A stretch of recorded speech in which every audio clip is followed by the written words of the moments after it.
Hi, I realise it's been a while since I last made a video. There's no particular reason for that, just the way it is.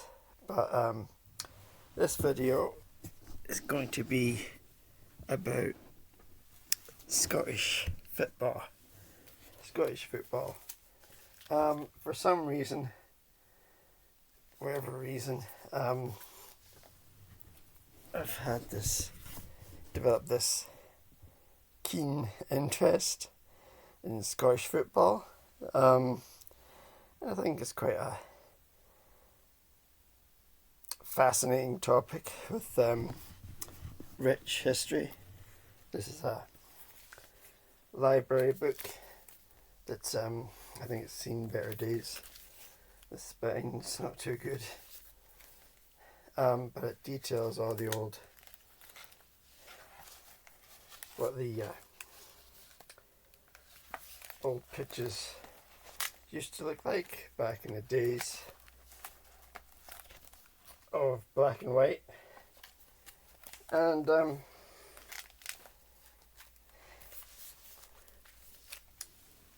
I think one of the reasons that I've got into Scottish football is because I've moved away from sort of the English Premier League, which I think is really, the English Premier League is really about money, and I think that the Scottish football is still about the fans, although Scottish football at the moment is a bit in the doldrums. We don't have any teams in the Champions League, which is the biggest league in Europe, other than the Euros. And we've got two teams in the Europa League, which is the league below the Champions League. And we've got one team in the Conference League, which I think is the league below the Europa League. And yeah, Scottish football has a tiny fraction of what the English club football teams have. They've got millions and millions, and some Scottish teams might have millions, but it's much less than the English teams. And I would say that the English Premier League is, I don't know how corrupt, but I think Scottish football still remains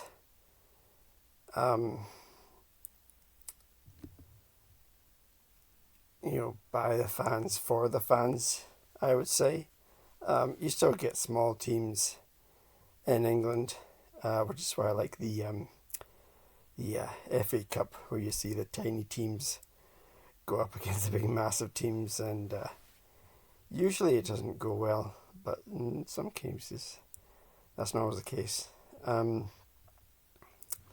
So one of the two local teams is Dundee, and the other one is Dundee United, and for some funny reason the stadiums are right beside each other. I don't know why.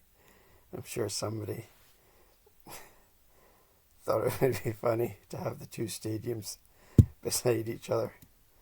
I don't know, maybe there's a reason, maybe there's not. But I'm going to leave a link to lots and lots of things down below, leagues, other YouTube channels that discuss football, because if you're looking to, if you're a writer looking about the Scottish language, I think probably the best place is Scottish football, where it's all the sort of dialects, maybe or maybe not Gaelic, I'm not too sure.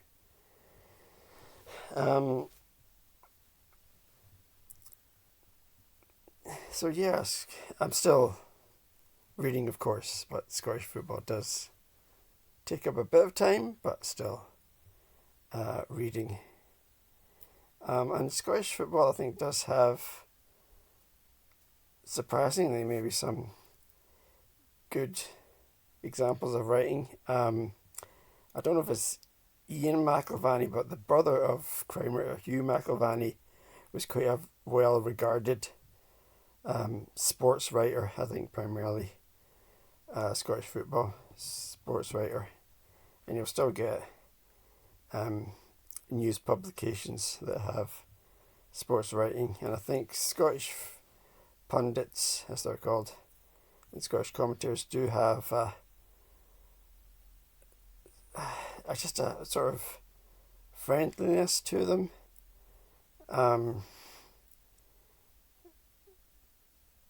Having said all that, Scottish football, like English football or any football, does have its dark side. There's instances of racism which shame the whole nation.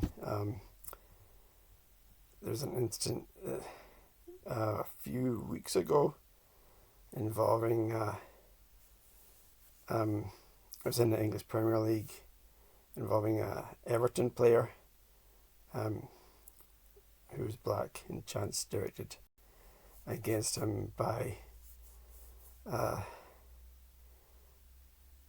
people on the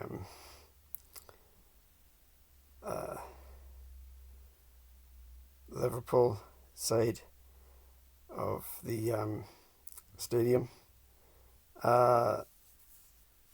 And hopefully that gets stamped out, completely erased at some point, hopefully.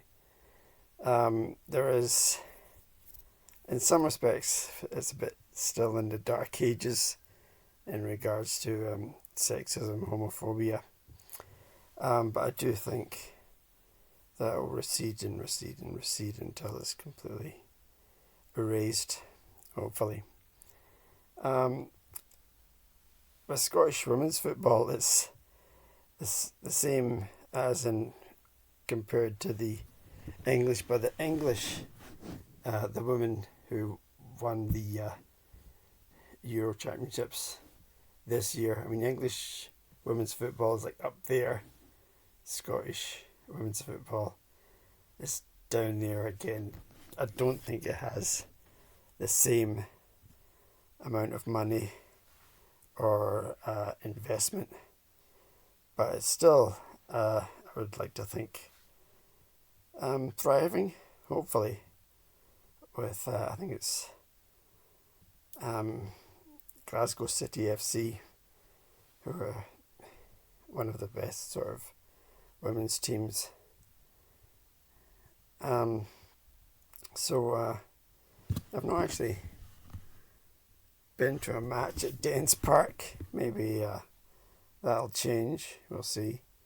I don't think the tickets are all that much, I suppose, compared to other sporting or music events. I'm not too sure, but maybe that'll change. And at the moment, Celtic and Hearts are at the top of the table, and Aberdeen and Dundee are at the bottom. But the great thing about football, you never know. You just don't know what is going to happen. I don't know how the table is going to end. Maybe it'll be Hearts who are at the top of the table, because for the past many years, I don't know how long, since I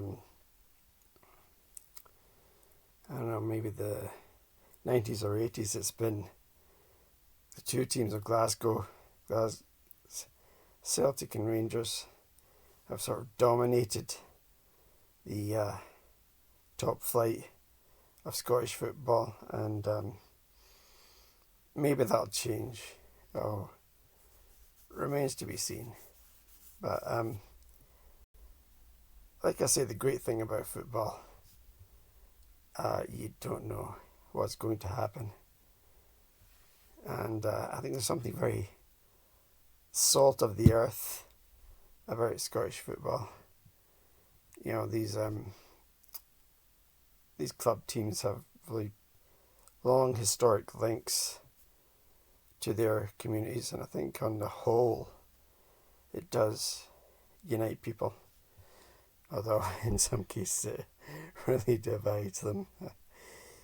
But yeah, Scottish football, it's just all of a sudden, I mean, it's in the past it's been in the background, but this year it's really, I don't know, it's become not an obsession, but there's a fascination with it. And I highly recommend Scottish football. Scottish football. Thanks for watching.